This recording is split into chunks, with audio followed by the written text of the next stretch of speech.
भारत की सबसे तेजी से बढ़ती इंटरनेट कॉमर्स कंपनी मीशो ने पश्चिम बंगाल राज्य के 30,000 से भी ज्यादा छोटे कारोबारों को पंजीकरण किया है। वित्तीय वर्ष 2022 की चौथी तिमाही में मीशो ने 102 मिलियन से ज्यादा डाउनलोड्स लॉक किए हैं। पिछले साल के मुकाबले यह 5 गुना से भी ज्यादा है। इस पर टिप्पणी करते हुए ग्रोथ एट मीशो की CXO सुश्री मेघा अग्रवाल ने कहा, सभी के लिए ई कॉमर्स का लोकतंत्रीकरण करना हमारा मिशन है। दिसंबर 2022 तक हमारे प्लेटफॉर्म पर लेन देन करने वाले यूजर्स की संख्या को 150 मिलियन तक बढ़ाना हमारा लक्ष्य है। तो आइए सुनते हैं मेघा ने आगे क्या कहा। मैडम, 24/7 ताजा समाचार में आपका हार्दिक स्वागत है। Thank you so much. 2015 में मीशो की शुरुआत हुई थी। मैडम, पहले तो ये पूछना चाहते हैं कि ये जो सफ़र था 7 सालों का, ये कैसा रहा? कुछ अगर खुलासा करें आप। श्योर, आई थिंक बहुत ही अच्छा सफ़र रहा है।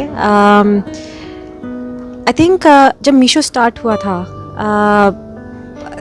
तब एक छोटे से आइडिया से हुआ था कि एंटरप्रेन्योर्स को हम सक्सेसफुल बनाएंगे।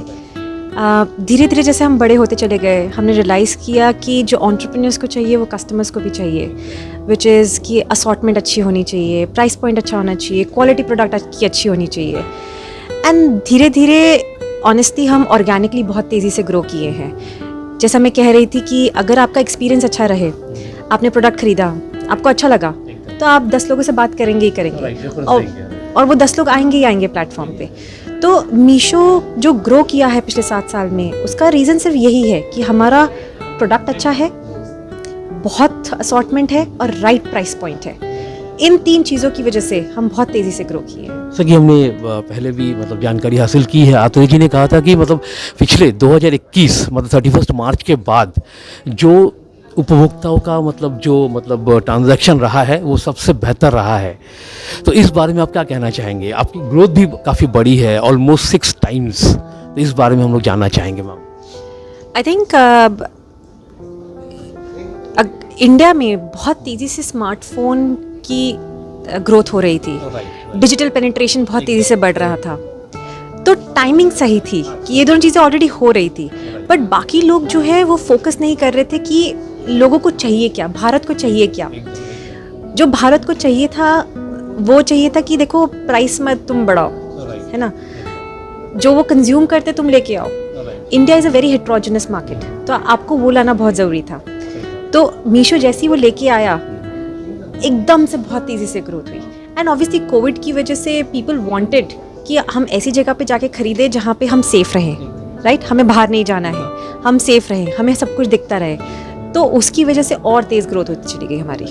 तो कुछ समय पहले किराना बाजार को लेके रिस्ट्रक्चरिंग हुई थी, मीशो सुपरमार्केट सामने चलकर आया था। तो इस बारे में कुछ खुलासा करिए, क्योंकि अप्स एंड डाउन्स भी हम लोगों ने देखे हैं। 150 लोगों को निकाला भी गया था कंपनी की ओर से। तो ये कहाँ पे अभी उपस्थित हैं और कैसा इनका फ्यूचर आप देख रही हो? अनफॉर्चुनेटली मैं सही इंसान नहीं हूँ इस चीज़ पे कमेंट करने के लिए। जानकारी आपके पास? बिल्कुल, तो आप सही बोल रहे हैं। सुपर स्टोर हमने एक, जैसे मैंने बोला कि ग्रॉसरी भी एक इम्पॉर्टेंट चीज़ है। इंडिया का रिटेल में अगर रिटेल 800 बिलियन है तो 500 बिलियन एक्चुअली ग्रॉसरी है, राइट। तो ग्रॉसरी को भी अनलॉक करना बहुत ज़रूरी है कि टेक वहाँ पे भी आए। तो इसीलिए हम एक्सपेरिमेंट्स कर रहे हैं, फिगर आउट कर रहे हैं कि क्या चलेगा क्या नहीं चलेगा। तो हमने बिजनेस मॉडल चेंज किया, तो उसकी वजह से कुछ लोग 150 लोग हो unfortunately were let go. Having said that, हमने पूरी कोशिश की है कि उनको दूसरी कंपनी में प्लेस करा दिया है, उनको बहुत बड़ा सेवरेंस पैकेज दिया है। सो वो सब चीज़ें मीशो ने बिल्कुल की हैं। तो ये कहाँ अभी उपलब्ध है? ये जो मार्केट, सुपर मार्केट, ये कहाँ अभी आप? ये मैं अनफॉर्चुनेटली बता नहीं पाऊंगी अभी, बिकॉज ये पायलट स्टेज पे है अभी। तो कुछ 2-3 सिटीज़ में ही है जहाँ पे हम अभी पायलट कर रहे हैं। तो अगर आप टर्नओवर की बात करेंगे या आप खुलासा करिएगा, इस पिछले 1 साल के अंदर जो आप लोगों ने रिकॉर्ड करी है, तो उस बारे में अगर कुछ बताएं। श्योर, जैसे मैंने बोला कि हमारी GMV जो कि हमारी टॉप लाइन होती है, वो 3 गुना हो गई है, 3x हो गई है पिछले साल अप्रैल से लेके अभी तक। और कितने प्रोडक्ट अवेलेबल हैं टोटल, ये अगर बताएं आप। अभी हमारी ऐप पे 86 मिलियन प्रोडक्ट्स लिस्टेड हैं राइट नाउ। तो ये जो मतलब जो कस्टमर सेलिंग की बात आती है कि रीसेलर, आप लोगों ने अभी शायद मतलब एक और इसमें फेदर जोड़ा होगा कि कस्टमर खुद भी सेल कर सकते हैं, तो उसकी क्राइटेरिया क्या है और क्या बेनिफिट्स उनको मिलेंगे? उसका कोई क्राइटेरिया नहीं है। हर कोई जो भी करना चाहता है, जिसका भी विल है, जिसका भी पैशन है, वो ये कर सकता है। एंड वही पॉइंट है डेमोक्रेटाइज ई कॉमर्स को करने का, कि एंटरप्रेन्योर्स जो कि घर पे बैठे हैं बट चाहत है कि कुछ बने, कुछ करें, वो कर सकते हैं ये।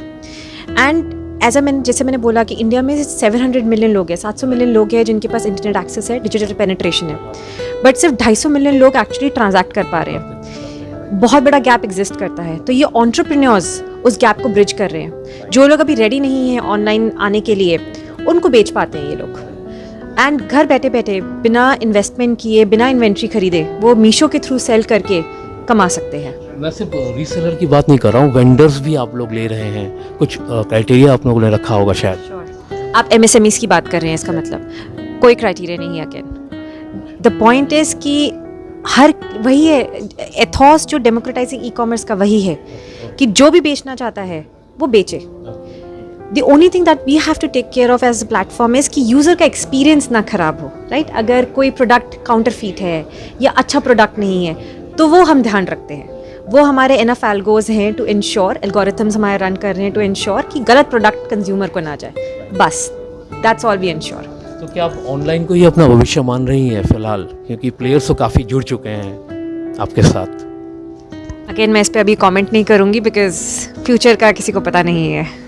थैंक यू मैम, हमसे बात करने के लिए शुक्रिया मैम।